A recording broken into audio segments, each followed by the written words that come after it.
Again welcome back to my channel बच्चों। Class 9 के लिए हमारा ये वीडियो है। तो बच्चों क्लास 9 के लिए पिछले वीडियो में हम लोगों ने पढ़ा था force, balanced and unbalanced force पढ़ा था बच्चों। उसके बाद थोड़ा सा हम लोगों ने इनर्शिया का भी डेफिनेशन पढ़ा था। अब देखिए इनर्शिया का जो डेफिनेशन हम लोगों को मिला, न्यूटन्स लॉ ऑफ मोशन जो हम लोगों को मिला, वो एक्चुअली क्या था, गैलीलियो के एक्सपेरिमेंट के बाद ही सारा आइडिया न्यूटन को भी मिला और उन्होंने अपना all the three law of motion दिया। चलिए तो अब हम लोग इसमें गैलीलियो का जो एक एक्सपेरिमेंट था, इस एक्सपेरिमेंट को हम लोग समझते हैं। चलिए ध्यान से सुनिएगा तो बात समझ में आ जाएगी अच्छे से। यहाँ देखिए क्या है, ये हमारा एक इंक्लाइंड प्लेन है। इंक्लाइंड प्लेन है, तिरछा जिसको आप कहते हैं, वो प्लेन है। और मान लेते हैं ये हॉरिजॉन्टल सरफेस के साथ ये थीटा एंगल से इंक्लाइंड है। ये एंगल थीटा है, ये इंक्लाइंड प्लेन है जिसका लेंथ है s मान लेते हैं, और ये हाइट इसका h। ठीक है, क्या क्या समझा आपने? ये हमारा इंक्लाइंड प्लेन है, ये हॉरिजॉन्टल के साथ थीटा एंगल बना रहा है, और ये length of inclined plane s है।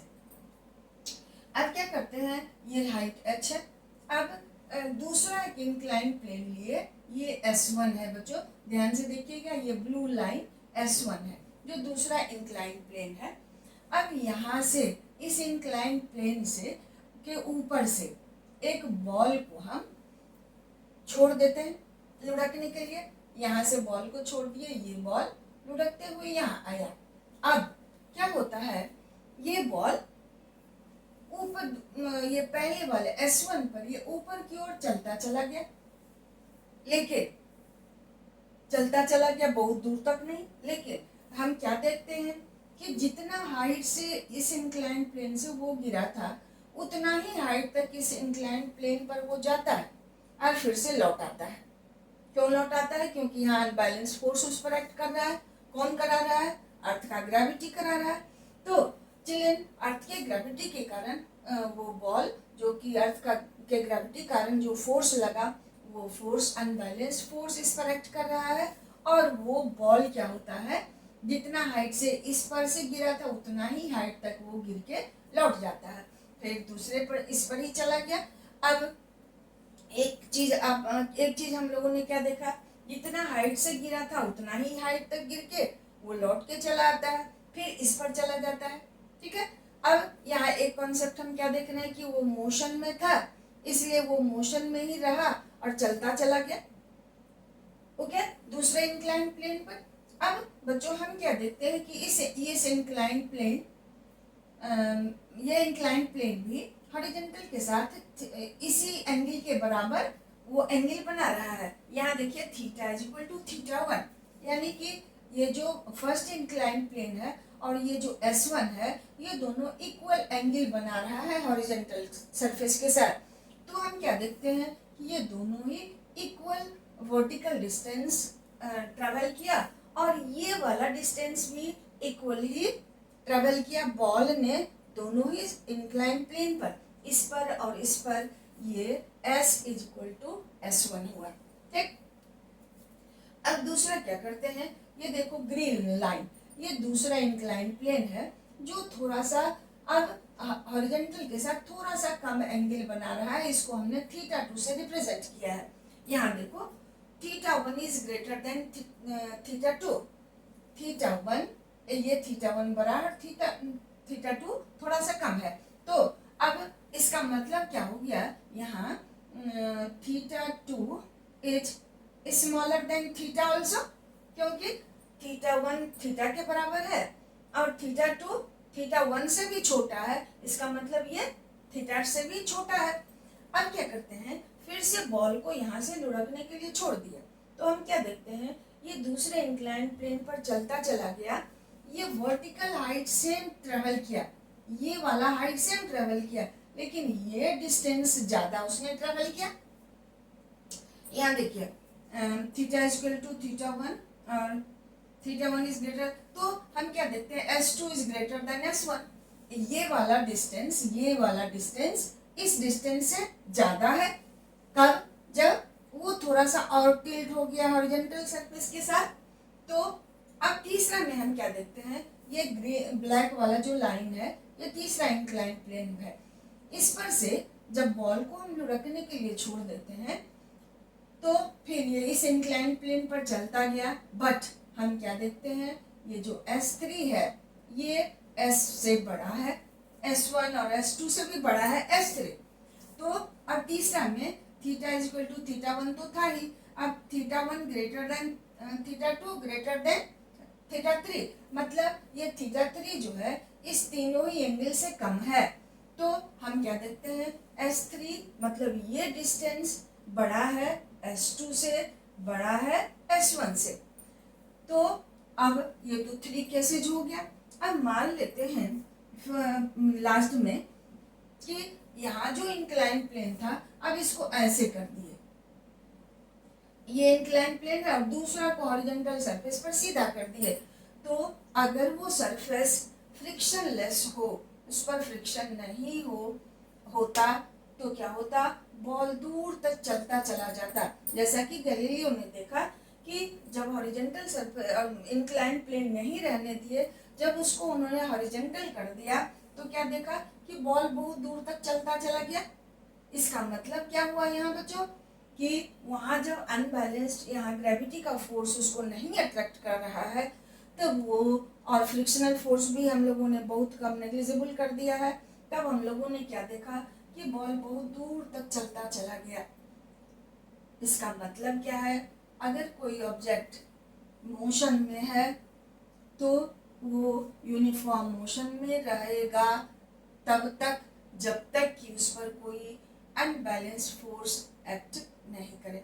बच्चों, किसी ऑब्जेक्ट को मोशन में लाने के लिए अनबैलेंस्ड फोर्स की जरूरत है, बट अगर कोई ऑब्जेक्ट यूनिफॉर्म मोशन में है तब उस पर अनबैलेंस्ड फोर्स की जरूरत नहीं है। उसको जब उसके स्पीड को बढ़ाना है, डायरेक्शन ऑफ मोशन चेंज करना है, तब हमें अनबैलेंस्ड फोर्स की जरूरत होगी। अगर आपसे कोई पूछे कोई ऑब्जेक्ट यूनिफॉर्म स्पीड से चल रहा है तो क्या उस पर कोई किस तरह का फोर्स एक्ट कर रहा है, बैलेंस्ड या अनबैलेंस्ड, तो क्या कहोगे, बैलेंस्ड फोर्स एक्ट कर रहा है। क्योंकि अगर अनबैलेंस्ड फोर्स उस पर एक्ट करेगा तब उसका स्पीड या तो डिक्रीज कर जाएगा या इंक्रीज कर जाए, लेकिन अगर वो यूनिफॉर्म स्पीड से चल रहा है तब उस पर कोई अनबैलेंस्ड फोर्स एक्ट नहीं करेगा। वेरी इंपॉर्टेंट थिंग चिल्ड्रन, अगर कोई ऑब्जेक्ट यूनिफॉर्म मोशन में है तो उस पर बैलेंस्ड फोर्स लग रहा है, और अगर अनबैलेंस्ड फोर्स लगे तो वो क्या होगा, उसके मोशन में चेंज, उसके स्पीड में चेंज हो जाएगा, डायरेक्शन ऑफ मोशन चेंज हो जाएगा। तो किसी ऑब्जेक्ट को जो कि रेस्ट में है उसको मोशन में लाने के लिए अनबैलेंस्ड फोर्स की ज़रूरत है, बट अगर कोई ऑब्जेक्ट यूनिफॉर्म मोशन में है तब उस पर अनबैलेंस्ड फोर्स नहीं लगना है, नहीं लगेगा, जिसके कारण वो यूनिफॉर्म स्पीड में चलता रहेगा तब तक जब तक कि कोई अनबैलेंस्ड फोर्स एक्ट नहीं करे। तो बच्चों, यहाँ फिर से हम लोग रिकॉल कर लेते हैं, इस इंक्लाइन प्लेन से बॉल को लुढ़कने दिया गया तो क्या देखा गया कि ये जो S1 है जो कि उतना ही एंगल से इंक्लाइंड है जितना से ये है, तो हमने क्या देखा कि बॉल उतना ही दूर तक जाके लौट आया। ऊपर क्यों गया, क्योंकि वो मोशन में था तो मोशन में रहना चाहता है, लेकिन ये लौटा क्यों, क्योंकि अर्थ का ग्रेविटी उस पर एक्ट कर रहा है। फिर से हम लोगों ने क्या देखा, इंक्लाइन प्लेन को थोड़ा सा और इंक्लिनेशन कम कर दिया गया, इसका एंगल अब इस एंगल से कम है, तो हमने क्या देखा, ये ज्यादा दूर तक गया, हाइट सेम है बट ये S2 length of incline plane ज्यादा उसने कवर किया। फिर से जब इंक्लिनेशन और कम कर दिया गया तो ऑब्जेक्ट का बॉल क्या देखा गया, उतना ही हाइट तक गया, बट S3 अब ज्यादा हो गया, किससे, S1 और S2 से। अब क्या देखते, क्या किया लास्ट में गैलीलियो ने, कि जब ये इंक्लाइन इधर वाले इंक्लाइन प्लेन को हॉरिजॉन्टल कर दिया गया, कब, जबकि फ्रिक्शन बिल्कुल नहीं के बराबर था, एयर रेसिस्टेंस था, अर्थ का ग्रेविटी, तो इसको नीचे खींचना नहीं है क्योंकि हॉरिजॉन्टल सरफेस पर चल रहा है। तो क्या देखा कि बॉल बहुत दूर तक चलता चला गया। इसी पर बेस्ड न्यूटन ने अपना फर्स्ट लॉ ऑफ मोशन दिया, जिसे हम लोग कहते हैं लॉ ऑफ इनर्शिया भी, Newton's first law of motion also.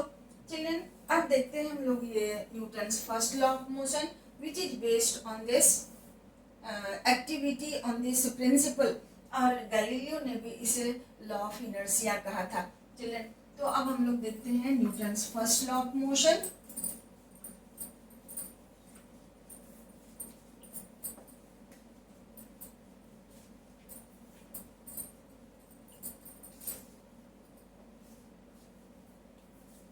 चलिए Newton's first law of motion अब हम लोग देखते हैं। Newton's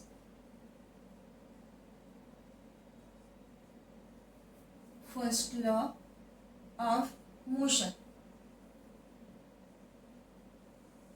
Newton's first law of motion देखिए क्या कहता है।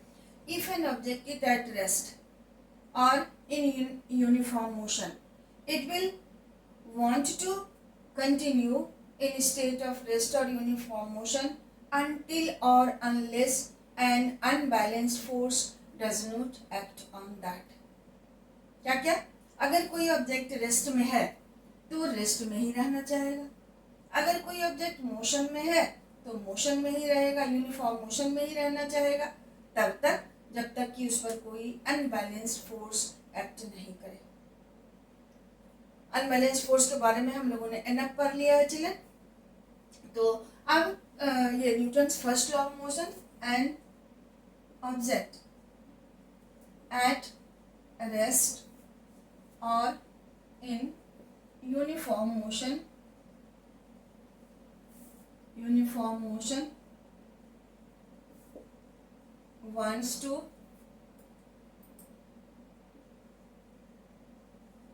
wants to remain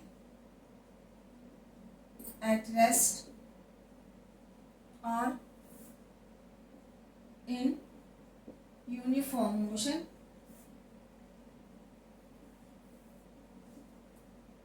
until or unless an unbalanced force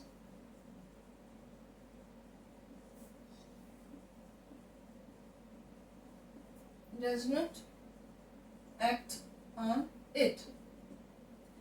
चलिए ये हमारा क्या कह रहा है, an unbalanced force does not act on it। तो an object at rest or in uniform motion wants to remain at rest or in uniform motion until or unless an unbalanced force does not act on it। चलिए बहुत ही practical चीज है कि अगर किसी object पर force नहीं लगे, अनबैलेंस फोर्स नहीं लगे, तब तक वो जैसे है वैसे ही रहेगा, रहना चाहेगा, और एनी चेंज को भी वो रेसिस्ट करता है ना। ये इसी चीज को हम कह सकते हैं कि एन ऑब्जेक्ट एट रेस्ट और in uniform motion wants to resist any change in state of rest or in uniform motion unless or until an unbalanced force does not act on it। अब बच्चों इस पर क्या करते हैं हम लोग देखते हैं क्या कहता है ये। इस लॉ को हम दो पार्ट में डिवाइड करते हैं। यहाँ देखो, एन ऑब्जेक्ट एट रेस्ट और in uniform motion wants to remain at rest और इन यूनिफॉर्म मोशन।